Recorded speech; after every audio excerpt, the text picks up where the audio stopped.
I'm Jack Ruston. Welcome to the Ruston's Boneyard podcast. We're talking about real food, traditional cooking, nutrition, health and exercise. We're asking whether a more primal approach to life brings us further in line with the biology evolution has given us. We'll be exploring some of these topics with expert guests from the worlds of clinical practice and research.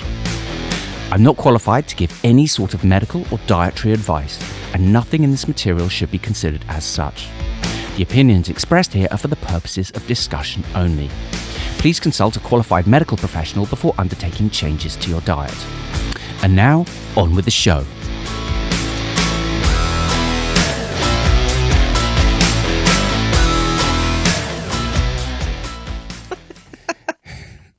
Yeah. Holly Skinner is a former competitive Olympic weightlifter and CrossFit affiliate owner. She has extensive experience both as an athlete and a coach and is currently enrolled on the prestigious MAC Nutrition course. Holly currently provides in-person and online coaching and programming through a new venture, Platform Brighton. And if there's one person I would trust for advice when it comes to training, it would be her. Holly. Thank you. Thanks for being here. Oh, you're welcome. Thanks for inviting me. Well, that's all right. So look, we're going to talk about training and exercise, obviously, and it's such a ridiculously huge topic that we can't really hope to dent it even. But I think one thing that's clear is that there's a sort of minefield around training. There's a lot of mistakes that you can make, and maybe a good thing to do would be if we take some examples of kind of common tropes, maybe, and talk about what's going on there. So let's take an example. Okay, so someone with no training experience, trying to lose weight, they've been told eat less, move more, they're kind of losing a bit and then gaining it back again. Maybe they're earning their food with exercise, they're sort of counting the calories and then you know, just trying to then eating that back again. Yep. What's wrong with this picture? Wow. What's wrong with this picture? The whole process is wrong, really, in the fact that you're trying to burn off calories that you're then consuming. And it really massively depends on the type of exercise that you're doing and whether you're looking at the process of losing weight as a whole. If you're just using exercise and really what exercise you're using as a way of losing weight, you are probably missing a massive portion of the equation. That would be my initial. So what is the wrong? You're talking about the wrong sort of movement, really. So explain that. Why is this wrong? They're sitting on the treadmill maybe for an hour a day or an hour every other day. What's wrong with this? What are we doing and what are we not doing here? Usually the problem with that kind of exercise and sort of possibly even like high intensity exercise, we kind of get honed in on how many calories you've burnt in that one session over that kind of prolonged period of time. And the equation of energy balance and calories in and calories out don't work that way. Right. You know, it doesn't work in the whole scenario of, well, I burnt 400 or 300 or 200 calories in that, 30-minute run or whatever it might be. I can eat that, or I've burnt that much, so that's how much I'm going to lose in body fat. The whole equation doesn't work that way. Energy balance is a dynamic thing. And appetite as well is a huge kind of portion of it. Doing long stints of cardio can, for some people, have an effect on their appetite, which automatically means that they may end up consuming more than they think they're going to. The other element of it is it can actually have a detrimental effect on what we call NEAT, which is like non-exercise activity, which is just your general movement throughout the day. So there are elements of exercise that can affect what happens in the rest of your day that maybe you're not particularly conscious of, and that can be having a detrimental effect on this I want to lose weight situation, and why you might end up yo-yoing in terms of weight because the equation isn't balancing out. I don't know if that makes sense. Yeah, so what you're saying is that basically by exercising, by going on that treadmill and burning off, let's say you actually burn off 400 calories, because we all know the thing lies anyway. So, Yeah, it but let's does, say yeah. it's really 400 calories. What Yeah. you're saying is that there's a dynamic flux in the body that means that you might not actually have a 400 calorie deficit after doing that, because your body's compensating in other ways. It's Yep. saying, okay, you've burned off this, but I'm going to turn that down because I'm worried about how much you've burned off. Yes. And also, people then come off the treadmill and they walk out the gym and they see the bars of whatever on the counter and they go, oh, well, I'm okay now because I've done all this exercise. So they chuck a couple of those down, and that's the 400 calories straight away. Yep, absolutely. And then they go home and they're knackered, so they actually move less. Yes. Yeah. Even down to small things like how often you get out of a chair, or whether or not you decide to walk up the stairs, just really small things. And all of those things are a huge portion of your daily energy expenditure. They're things that do make up, how many calories you burn throughout a day. Non-exercise movement and activity is a large proportion in comparison to exercise. Exercise is such a small proportion of the calories that you burn throughout the day, and can easily be kind of knocked out of significance by whatever the exercise is that you're doing. So what you're saying basically is, don't try to burn off calories to earn food. No, don't do that. It's not going to work. No, it won't work. So what do we need to do instead then? What should this person be doing in order to crack this jigsaw? In terms of weight loss? Well, obviously, I mean, in terms of weight loss, we're gonna be talking a lot about dietary stuff, but let's not open that can of that's a big can. Worms. Yeah. If you think worms are a good thing to eat. If you want to, yeah. Let's. I mean, if we stay focused on exercise this time, what would this person's routine better look like? Well, obviously, it's incredibly individual. It massively depends on the person. It hugely depends on what their goal is. So yeah, that is one perspective. You have to look at the person that is in front of you, their lifestyle, what their job is, how often they are able to exercise, what their age is, what their diet looks like. There are so many aspects to look at in terms of the person that you work with that's in front of you. But on the whole, getting out of this mindset of working really, really, really hard to burn these calories to then go home and sit down is the first thing that we need to kind of eliminate, because that doesn't work. General daily movement every single day will be much, much more beneficial in terms of being able to have a sustainable weight loss that you can maintain down the line. It's sort of longevity, basically. And also picking exercise that isn't going to leave you in that really fatigued state where you think, one, I can't, oh God, I'm knackered, I can't do anything for the rest of the day, or suddenly you feel ravenously hungry. So just some way of eliminating that. And usually it's daily movement, making sure you're getting out for a walk, doing some resistance training to help with body composition, bone density, all of the health markers that are really important. And being focused on appetite, hunger signals, what is within your diet, and also the amount of stress that you're under. So it's a huge picture. So yeah, it's really important just to look at the person in front of you and be able to understand what's going to be best for that person. It might be that this person in front of you has a really high stress job.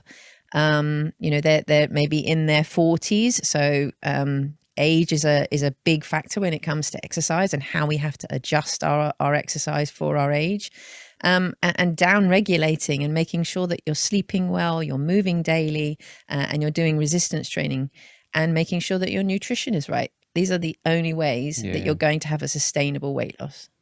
So you think it might be that they really need to cut gym sessions back in terms of the time commitment. Maybe you're going to say, okay, well, you need to go to the gym for 20 minutes 3 times a week and get stronger, Yeah. build a bit of muscle. Yeah. But make so sure that you're having a walk every single day. Yeah. Yeah. Yeah. Okay. So you're trying to you're trying to increase the overall activity across 24 hours.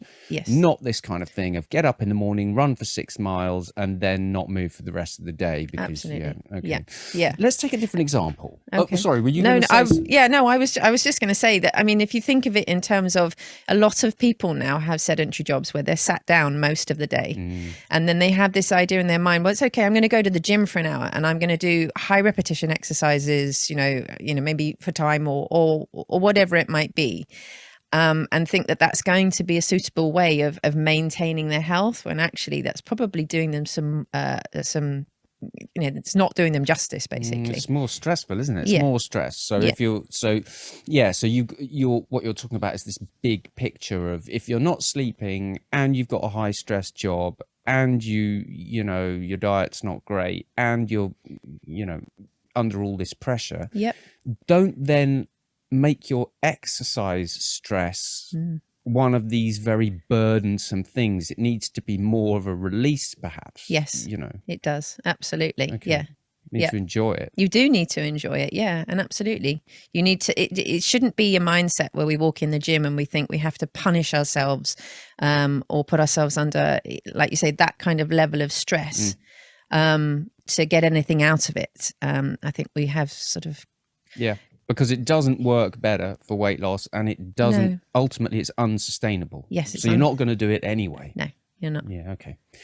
So let's take a different example. Let's take the example of a non-competitive athlete who's fit, like somebody who's basically in pretty good shape, and goes to the gym, 4, maybe 5 times a week, busy life. They don't have extra time to train. They're just fitting it in around their life. And they've got these set points. Every time they lift a bit heavier or they run a bit faster or a bit further, that becomes the new set point. And then every time they go in, they just like, well, I've got to hit that.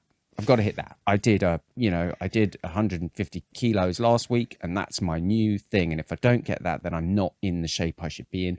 And they've got this sort of type A personality. They're just going to stamp this control onto their life by saying, well, however hard things are, I always have this. I'm always at this level all the time. Tell me about that. That's unsustainable. Again, it's unsustainable. And athlete or non-athlete, it makes no difference in terms of all of the elements that are important. I mean, at the end of the day, longevity. An athlete, any athlete should know that training is periodized. You don't go into the gym every single time and work to run 1 rep max or what I achieved last time, because training doesn't work that way. It has to be periodized. You have to have periods where you're working at lower intensities, allow your body to recover, allow your body to develop from what you've done. It's just not sustainable to keep going in and doing the same thing over and over again and trying to push. No athlete should be training in that way. And unfortunately, I have seen it. And it leads to injury. Yeah. That's my perspective. I mean, I've been that person in the past and got injured. And I think it's particularly, it's difficult when you are this kind of fit person. You're maybe you're the fittest person in your circle of friends, for example, and this sort of becomes your expectation of yourself and other people's expectation of you. But yet at the same time, you're not operating at a sort of level where you've got a coach and you've got a nutritionist and you haven't got these people around you. So you just kind of crash on regardless, trying to achieve. And really, ultimately, it overtakes you. It might take a few years, but you are going to end up burning out. You are, yes. You're going to end up injured and burnt out. That's what will happen, because your body cannot sustain that peak continually. It's just not possible. And what to your mind would be a kind of sensible cycle for people to sort of think about in this respect? I mean, should people be looking to sort of increase over a period of 8 weeks or something, and then pull back and have a week off? Or Goodness, really, yeah, it massively depends. It hugely depends on what their goal is and what they're trying to achieve. But I mean, the 8 weeks is a good, 6 to 8 weeks. I mean, you can have various, but again, it depends on what you're looking to achieve. 6, 8, 12 week cycles are pretty normal. Yeah, with a week, a deload week, maybe more, maybe more. But it really, again, it depends on the session. It depends on, we work in micro, meso, macro cycles. You've got to look at the whole picture sort of, and then bring it down to maybe just individual sessions. How are you performing in each individual session? Are you managing to hit the session the way you hope to? So are you looking, is that what you're looking at? Are you looking at the result to gauge how you then adjust? Definitely. Yeah. Absolutely. Okay. Everything should be results driven. It should be, are you managing to maintain it? Can you train consistently? Or are you missing sessions? Or, is your progress doing this at the moment? Okay, let's back away. Let's change it. Let's adjust it as you need to. What's happening around with everything else that's going on in your life? Are you maintaining your sleep okay? Can you recover from the sessions that you're doing? It's everything, isn't it? All right, another example. So pro or amateur athlete, just somebody performing at a high level, trying to get excessively lean for performance. They're kind of this mindset, well, I will perform better if I am leaner and leaner.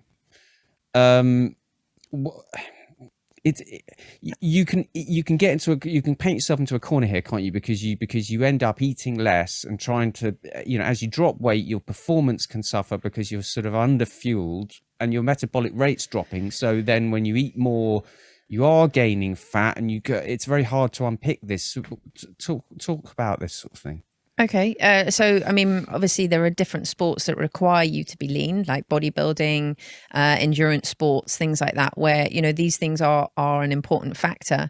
But again, things should be seasonal. You should have really good strategies for on and off season nutrition and training. So everything should be cycled so that you're not left in a position where it's having a detrimental effect on things like your metabolism. And knowing how to sort of come off of, peak seasons in the right way, so that, it's not sort of what we call substrate utilization. Are you, metabolically flexible? Can you use carbs? Can you use fats effectively? So those are all kind of important factors within your training. Is that what you're asking? Yeah, well, yeah, it is. I think, yes, I think it's just this kind of idea where people, again, it's this sort of notion of people driving themselves into a box that it's very hard to get out of, because you underfuel to the point where you're not performing at how you want, but but the thing that's causing you to underperform is the thing that you're trying to use to increase your performance. Yeah. So you get painted into this sort of cycle of basically under eating. Yes. That there are, it's unfortunately, one of the areas of big area of eating disorders is those kind of sports. You get the athlete, what they used to call the athlete triad, in females, but also in males, and bodybuilders with eating disorders and things like that. Because of that very thing, they become a little bit kind of obsessed with the under eating and the leanness and how that feels. And Instagram can't be helping this, right? No, because not only in terms of the way people eat, but the way they and train, but the way they use performance enhancing drugs and stuff like that. Because it used to be in Arnie's day and what have you, that people would periodize. No one would see them until they stepped on stage or whatever. Now it's just, every day you're posting constant pictures, aren't you? So people don't cycle, and then they have all kinds of problems from, absolutely. not that it's a good idea to do those things in the first place, but obviously we have to, we live in the real world, and people do. They do, yeah. Yeah. In all kinds of sports. Mm. It's okay. So another example, a female who doesn't want to bulk up. Okay, so they're going to the gym and they're doing the little, what they call Barbie weights, the little colored, Yep. and they're basically afraid that if they do any kind of proper strength training, they're going to suddenly expand into this enormous, Yep. and as an aside to that, I think watching the Olympics recently, it was quite clear that the strongest women in the world are big women. They are not lean. They've got some considerable body fat on them. Mm. So, two questions. One, talk about this bulking up issue, but also, does weightlifting make you fat? What kind of weightlifting is my first question. Heavy weightlifting. Like, if people are really training for strength, does that make you fat? Okay. Well, first things first, I'll address the kind of, I don't want to put on lots of muscle mass and look, bulky, as you call it. It's incredibly difficult for women to get to that point because of the hormones in our body. It's incredibly difficult for men. Exactly. Yeah. I mean, in sort of the amount of muscle mass that you can put on over a course of a year with consistent training is so minimal. You almost think it's really not worth it, but that is a bit of a myth. And I'll also say that strength training for women is absolutely essential. It is so important for, especially as we get a little bit older, osteoporosis, bone density, muscle mass, especially when we're reaching points where, you're getting to peri-menopause and menopause, where hormones are changing, and our ability to actually maintain muscle starts to become incredibly challenging. And so even more important at that point of a woman's life. So to be able to acquire as good a sort of base of muscle mass and bone density before we reach that point is a good thing. We need that because the decline just happens. And when we get to about 50, then we really, really have to work really hard. So it's important that muscle mass is incorporated, or growth of muscle mass and bone density is incorporated in a woman's training. And that's why I think resistance training for women is really, really important, as it is for men. Yeah. I mean, is that because the muscle is so metabolically expensive that it's basically propping up your metabolism in the face of what your hormones are doing in the background of maybe slowing it down? Say that again. So because the more muscle you've got, the higher your metabolic rate, and that's acting as a kind of protection against what's happening with your hormones, sort of buffering. Is that the kind of means, or is that strength training having another effect on your hormones? Is it affecting your female hormone production, or do we not know? Or no, I don't know an awful lot about that. I mean, I'm no expert in hormones. I just know what I know from my perspective as a coach. I just know that it is beneficial in terms of muscle mass development, in terms of the erraticness as we get into perimenopause and things like that. I don't think there's an awful lot other than some HRT and other things that are going to really have any effect on hormone levels. No. I'm sure that it will have a beneficial effect, but I don't know the ins and outs of it, so I'm not going to comment on that. No, I think that's probably a fair comment. I mean, you can't stop that process, can you? No, you can't. It's going to happen, whatever. Yeah, interesting. So what about these fat weightlifters then? It's not. Is it lifting making them fat, or is it, or no? Do you need that weight to be that strong? Yeah, if you're a competitive weightlifter and you want to lift in a certain weight class, then they're going to eat to that weight class. Yeah, okay. That's basically what they're going to do. Is it healthy? Not so much, but they're doing it for being sports specific. Okay. I mean, it's interesting because, I mean, so you've helped me a lot recently. Our kind of recent story was that I was struggling with my deadlift, and I came to you and you did some stuff for me, and you managed to stick about. I was getting pain lifting really relatively light weights, and I'm now 40 kilos more on my deadlift, and I'm not getting any pain. That's amazing. And I think there's a 20. Yeah, I've gone up 20 kilos on my personal best, but recently we've been doing in this Healthy Rebellion, Rob Wolf's Healthy Rebellion that I'm involved in. We've been doing a bit of a reset, and I've dropped a couple of kilos, and I've noticed that my maximum, my 1 rep max deadlift has dropped off a tiny bit, and that just a few kilos, and that kind of little bit of extra fat seemed to be helping me with the raw strength, just the sheer sort of brute strength. Yeah. What's up with that? You'd think that it was muscle and muscle alone. No, but there's not at all. There is an element of body weight, sort of, whole total body weight in there as well. Yeah, it's the ratio, isn't it, of the load that you're lifting to your own body weight. It does have an effect on it. So yeah, it's not just about muscle mass. No, it's total body weight. It's strange. The world's strongest man is never a skinny guy. True. No, it's always looks like a football. No. All right, interesting stuff. Can I ask you? I'm gonna give you some quick questions. So, how important is it to have a goal, and what are the factors that you consider when you're helping a client goal set? Yes, I think it is for motivation. I think it is important to have a goal.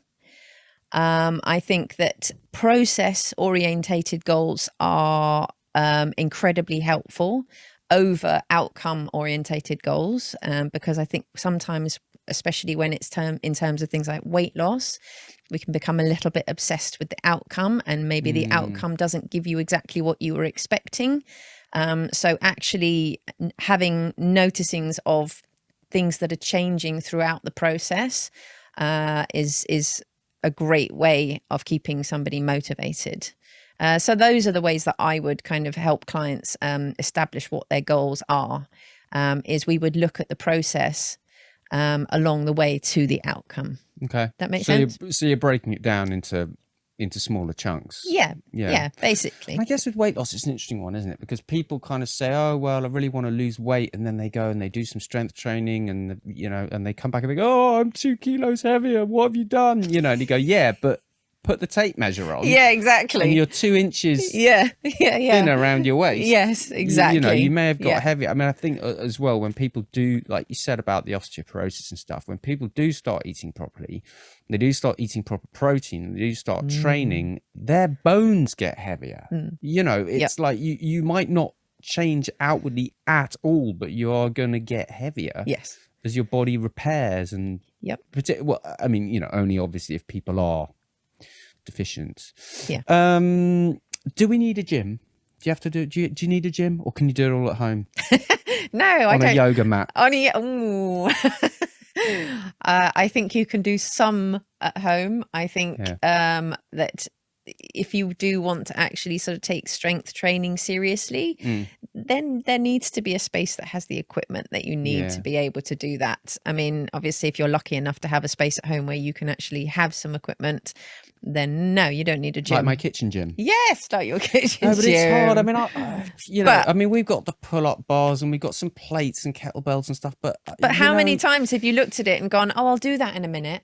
I'll do that in a minute. Well, I do actually. I'm happy to do it, but but a lot of people, I think, when they're at home, maybe don't find that motivation, or you can get distracted. Yeah, but there is a difference. Like I have noticed going back into the gym over the last few months, there is a difference to what you can achieve with bigger weights. There's certain things at home that you just can't do, and some of those big lifts, and again, going back to women, if women are thinking, oh well, no, it would be all right, I can do it at home because I don't need big weights, but actually women are so much stronger than they think they are. Men are so much weaker. It's always, than they think they are. I noticed this because you originally taught Jess to lift when you were running the CrossFit box, and she was just so much stronger than she ever thought she could be.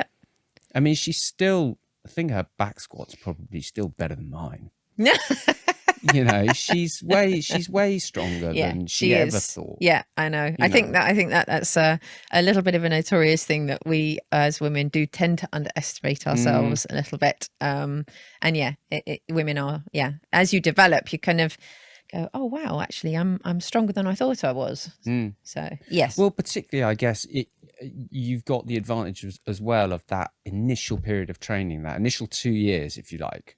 Where you come from never having lifted a weight, and you just your rate of progress is so rapid. It is absolutely, yeah. And the other thing as well with that is this idea that if you stop training for a while and you go, oh no, I've lost all of my gains, I've got to start all over again. Actually, no, you don't have to start all over again. No. You're 2 weeks away from being roughly back where you were. Yep, absolutely. And you'll get back to that point reasonably quickly. Yes. And then the hard progress. Because a lot of it's mental, isn't it? People don't realize how much of a neural component there is to heavy to strength, particularly is how many muscle fibers you're recruiting, etc. A lot of it is controlled by your brain, not by your body. All right, top 3 exercises for strength training, functionality, looking good naked. If you had to pick 3 things, and maybe one in particular to sort of improve your strength, what are your top 3? Where are you shining the spotlight? If you could only do 3. Squats. Yeah, is that it? Squats and deadlifts, really. I mean, they're like the 2 big lifts. Yeah. Those 2 are the yeah.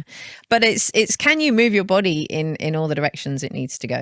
Can you push? Can you pull? Can you squat? Can you do all of those things?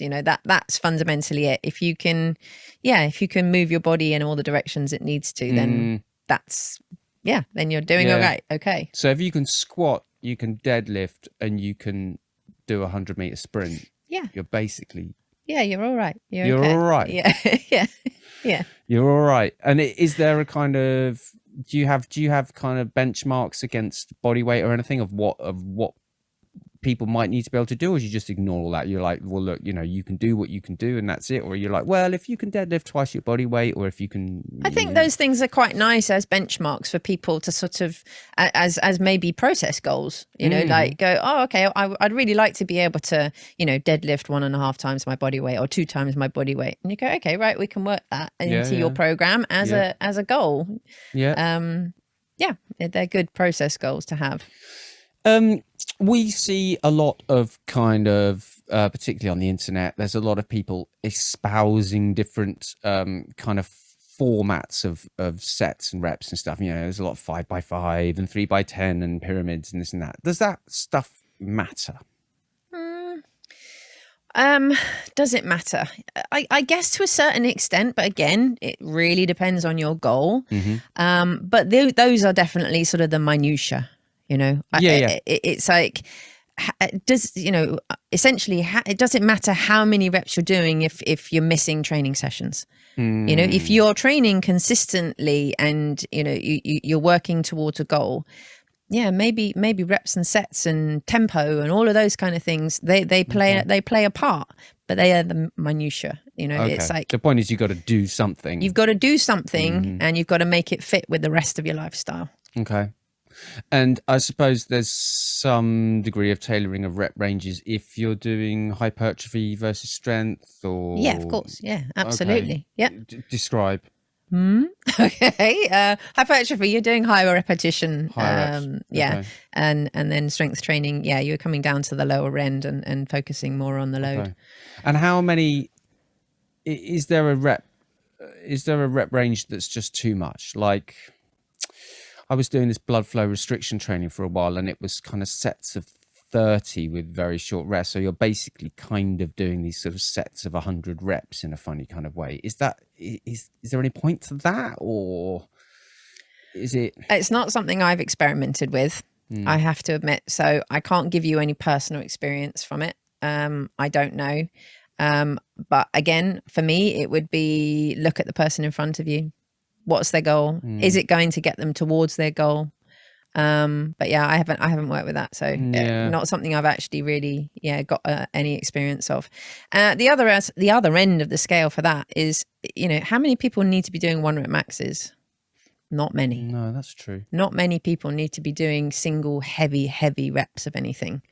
It's a risk as well, isn't it? Yeah, it is. Yeah, there is a risk to that. Yeah, I mean, Okay. it would be kind of a range in between, 3s, 10s, 15s, Yeah. whatever it is, depending on what your goal might be. Yeah. But those extreme ends of the spectrum, maybe you don't need them. Yeah. Okay. I think that's a very interesting point. So when we're talking about these rep ranges, let's say, okay, let's just take what you just said. Say, all right, well, look, if we're going to do sets of 10, then we're in a reasonably safe place. Yeah. Now, are we lifting to failure? Are we going so that 10 we're just wobbling and shaking like a jelly and that's it? Or is that necessary? Or can we take it just to within the Yeah, ballpark? I mean, obviously, in terms of being able to actually see progress, there needs to be a certain level of effort within it, but no, not necessarily to absolute failure. Okay. Because again, you getting into a range maybe where reps are becoming a bit shabby and you're not moving as well as you could. Is this like I'm in injury territory now? Okay. But obviously it needs to be effort. If you're sitting within very, very comfortable reps where you're not, it's not an effort, No. there's not going to be progress. Okay.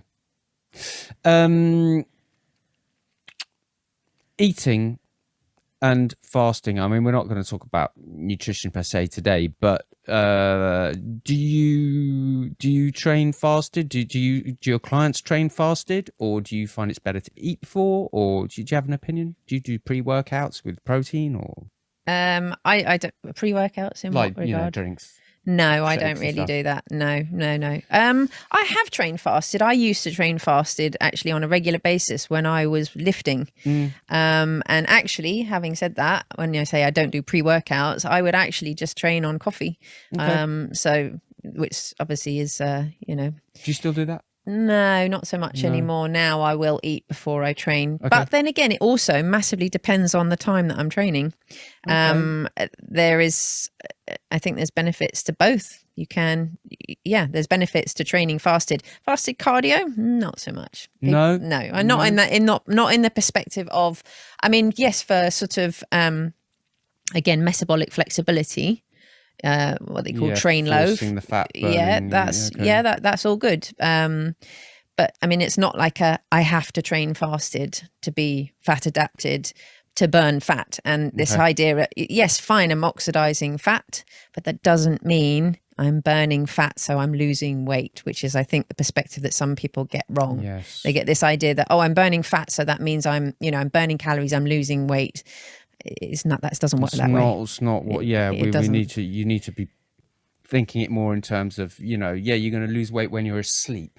because you've changed the way your body is working, not lose weight while you're running on the treadmill. No, exactly. I mean, it's interesting that I mean, as you know, I'm very much in a kind of low carb world, and I have noticed some considerable differences, like what you said about cardio. If we're talking about high intensity cardio, about sprinting, I've definitely noticed there's a fall off in performance depending on the amount of carbs. It's not necessarily whether I'm fasted that day or not, but if I'm generally having a lot of carbs, filling up the glycogen more, or more often, there's definitely a performance advantage. I think a lot of people find that. Some people say, it doesn't make any difference. That's not been my experience. I think, again, it's like N equals 1. If it's your experience that you train more effectively, glycogen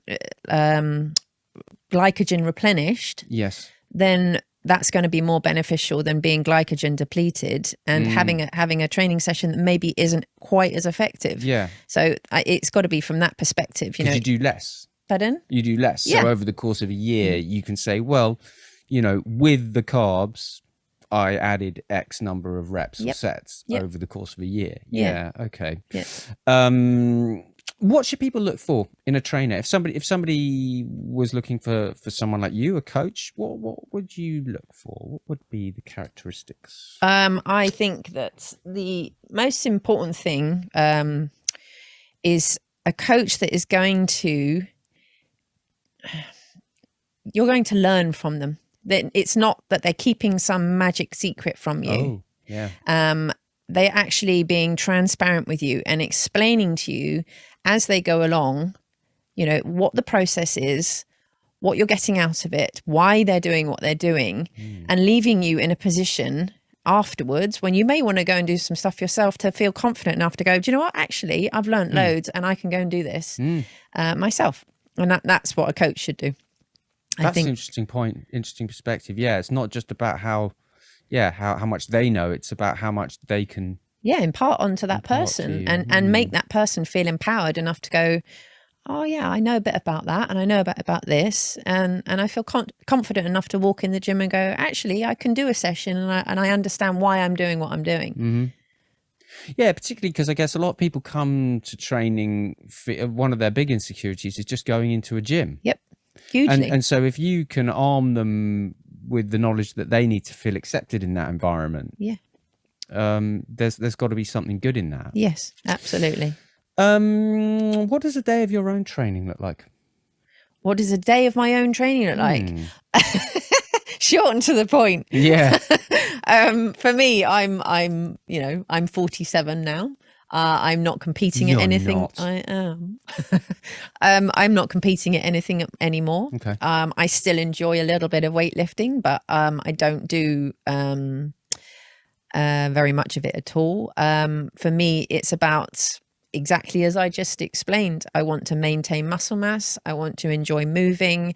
I want to be able to walk out of the gym and function for the rest of my day. Yep. And not feel like I'm going to have to go and have a sleep in the afternoon or wake up the next morning feeling like, oh my goodness, I'm aching all over. Well, what's the point of being fit?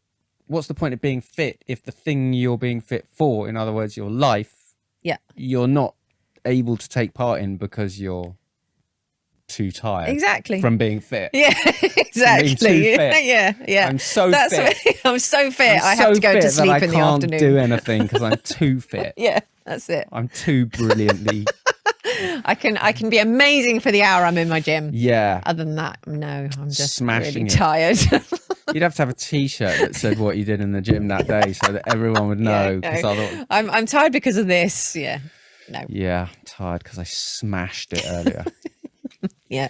All right. So you're doing a lot of more functional movement stability and, Yes. I sometimes see you walking around with kettlebells hung over your head and all kinds of left and right imbalances and yes, absolutely. moves. Yeah. Working on all. Can I mention that Sarah's doing my So my partner Sarah has currently been programming for me, and she's doing something called OPEX, the OPEX system, which is a fantastic system and it's brilliant. And it's all about online programming. But I have been one of her sort of case studies, as it were, throughout. Right.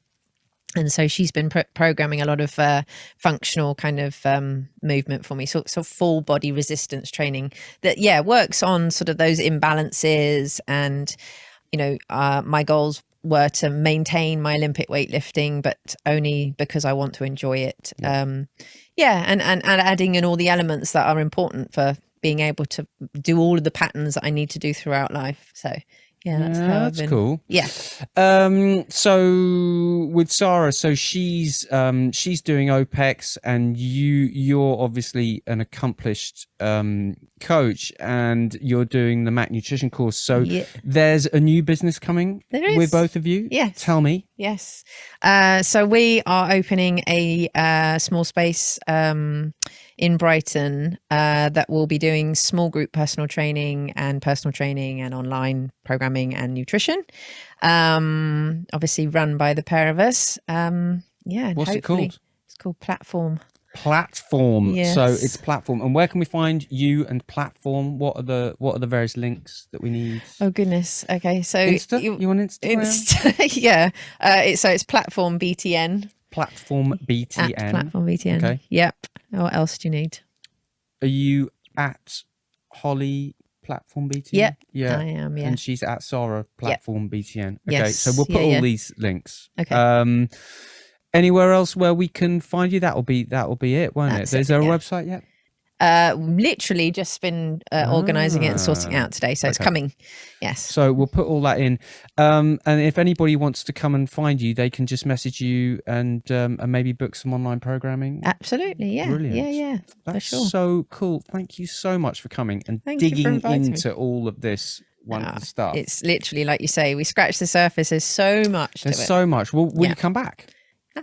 Come back. Let's do. We should definitely talk about nutrition because you've clearly got a massive wealth of knowledge there that we could explore, and you know, obviously more things about training and lifestyle and everything else. Yeah, lovely. Thank you so much. Thank I really appreciate you being here. No worries.